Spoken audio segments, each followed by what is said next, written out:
El carruaje se detuvo frente a la imponente verja de hierro de la mansión Blackwood justo cuando la primera bruma de la tarde empezaba a cubrir los jardines. Mi abuelo, el único que siempre confió en mi instinto para los negocios por encima de las convenciones sociales, era la razón de mi regreso. Bajé del carruaje sosteniendo mi vestido de seda oscura, ignorando las miradas de los sirvientes que no me habían visto en 5 años, desde que mi padre me envió a Francia para corregir mi espíritu rebelde. Al entrar al vestíbulo, me encontré con mi hermana, Eloise, luciendo un corsé tan apretado como su sonrisa. A su lado estaba el vizconde Mateo Bin, un hombre cuya reputación de frialdad en la bolsa de valores de Londres solo era superada por su inmensa fortuna. Alani, querida, no has cambiado nada, dijo Eloise, fingiendo un afecto que no sentía mientras se aferraba al brazo del vizconde. ¿Ya conoces a mi prometido? El vizconde Bin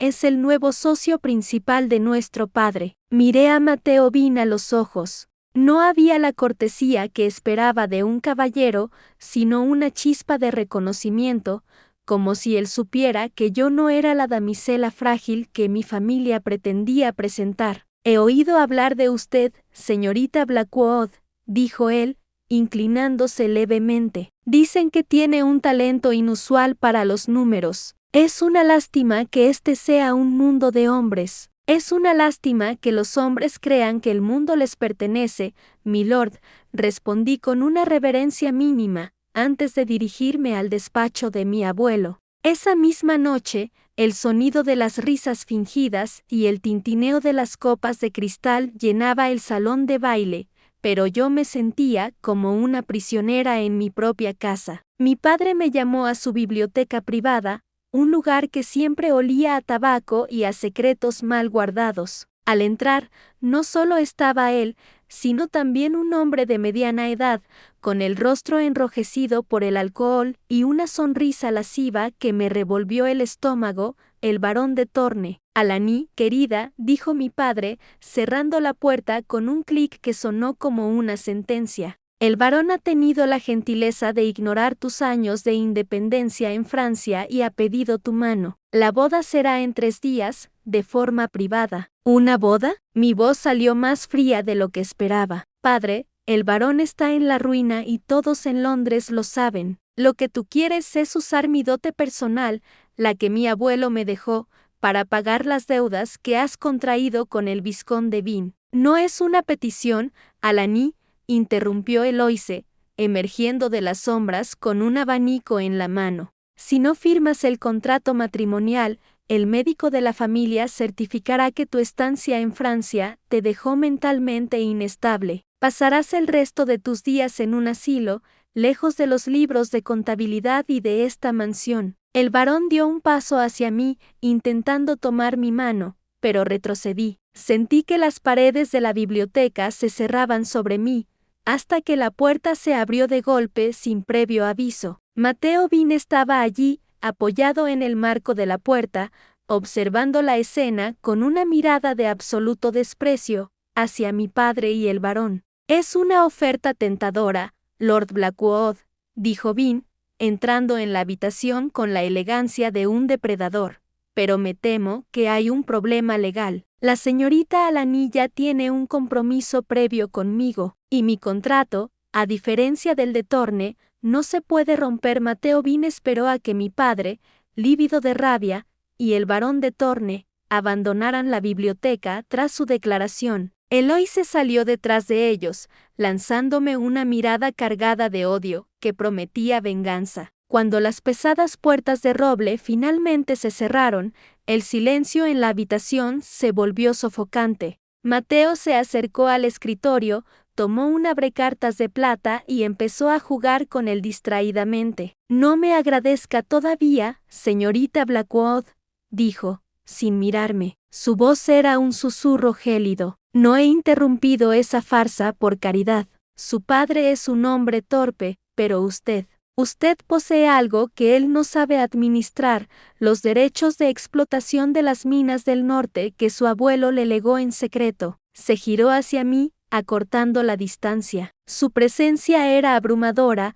una mezcla de elegancia londinense y una determinación implacable. He salvado su libertad hoy, continuó, fijando sus ojos oscuros en los míos, pero a cambio, quiero que firme una asociación exclusiva conmigo. Necesito su firma para expandir mi imperio ferroviario a través de sus tierras. Si accede, le daré la protección del apellido Bean y los recursos para hundir a su padre legalmente. Si se niega, me temo que olvidaré convenientemente nuestra conversación y dejaré que el barón de Torne regrese a reclamar a su novia. Me quedé helada. Estaba atrapada entre un destino miserable como la esposa de un borracho, o convertirme en la socia de un hombre que parecía no tener alma. Sin embargo, al mirar su mano extendida, vi algo que no había visto en mi familia: respeto por mi intelecto, aunque fuera por puro interés. ¿Y qué sucede si acepto,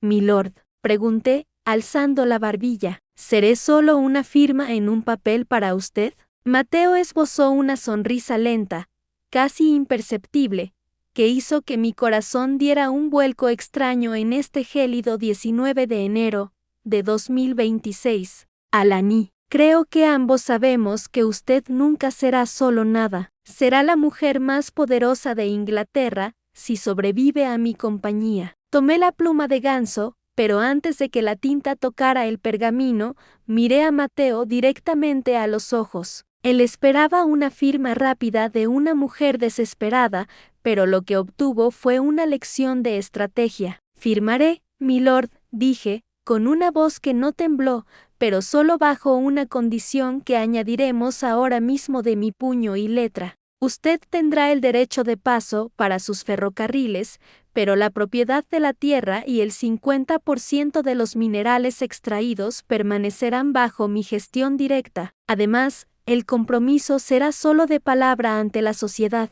En privado, usted no tendrá autoridad sobre mi persona ni sobre mis bienes. Si intenta incumplir esto, el contrato se anulará automáticamente y las tierras pasarán a una fundación benéfica que usted no podrá tocar. Mateo arqueó una ceja, claramente sorprendido por mi audacia. Se acercó más, invadiendo mi espacio personal hasta que pude sentir el calor de su presencia. Tomó el contrato, leyó la cláusula añadida y soltó una carcajada seca que no carecía de admiración. «Es usted una criatura fascinante, Alani», susurró, devolviéndome la pluma. Acaba de ponerle un bozal al hombre más temido de la City de Londres. Firme, entonces. Hagamos oficial este pacto de sangre. Firmé con un trazo firme. En este 19 de enero de 2026, bajo la luz de las velas de una mansión que intentaba devorarme,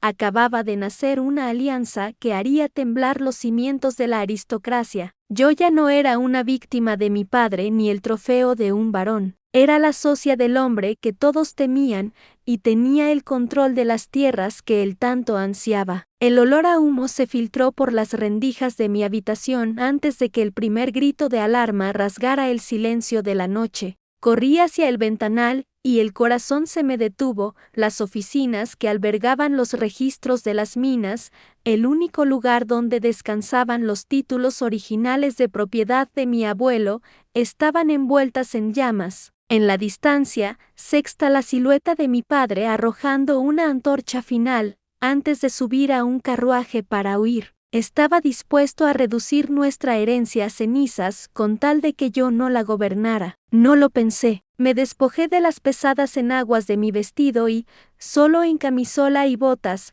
corrí hacia el fuego. Pero antes de llegar a la puerta, una mano enguantada me detuvo en seco, tirando de mi brazo con una fuerza arrolladora. Era Mateo Bean. Su rostro, usualmente impecable, estaba manchado de hollín y su camisa blanca estaba desabrochada por el esfuerzo. «Es una locura, Alani. El techo va a colapsar», gritó sobre el rugido del incendio. «Son los títulos de propiedad, Mateo», exclamé, tratando de soltarme. «Sin ellos, nuestro contrato no vale nada. Mi padre lo sabía, quiere borrarnos del mapa». Mateo me miró fijamente por un segundo, y en medio del caos, vi algo que cambió entre nosotros. No era solo ambición, era una furia protectora. Sin decir una palabra, me entregó su pañuelo empapado en agua, se cubrió la boca con el brazo y, antes de que pudiera detenerlo, se lanzó al interior del edificio en llamas por mí. En ese instante comprendí que el hombre que pretendía dominarme estaba arriesgando su vida para salvar el imperio que yo misma había diseñado. Mientras Mateo desaparecía entre las vigas que crujían,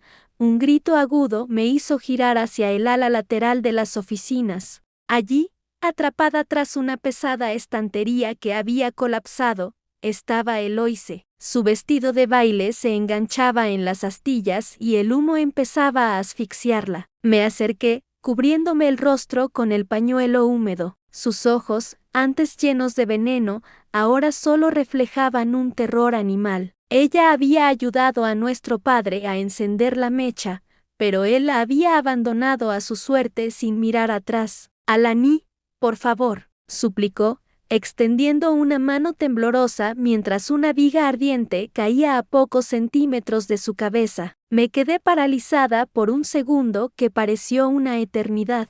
Tenía la oportunidad de dejar que el fuego borrara para siempre a la mujer que había intentado destruirme. Si no hacía nada, nadie me culparía. Las llamas serían las únicas responsables. Miré hacia donde Mateo había entrado por mis documentos y luego hacia mi hermana. En ese instante, comprendí que si la dejaba morir, me convertiría exactamente en el tipo de monstruo que era nuestro padre. Con un esfuerzo sobrehumano, usé una barra de hierro para hacer palanca en la estantería. Mis manos se quemaron, pero logré liberarla justo cuando el techo del despacho cedía. La arrastré hacia el exterior, tosiendo y tambaleante, justo en el momento en que Julian emergía por la puerta principal, con la ropa humeante y el cofre de metal con los títulos bajo el brazo. Nos desplomamos en la hierba húmeda mientras la oficina colapsaba en un estruendo de chispas. Mateo se arrodilló a mi lado,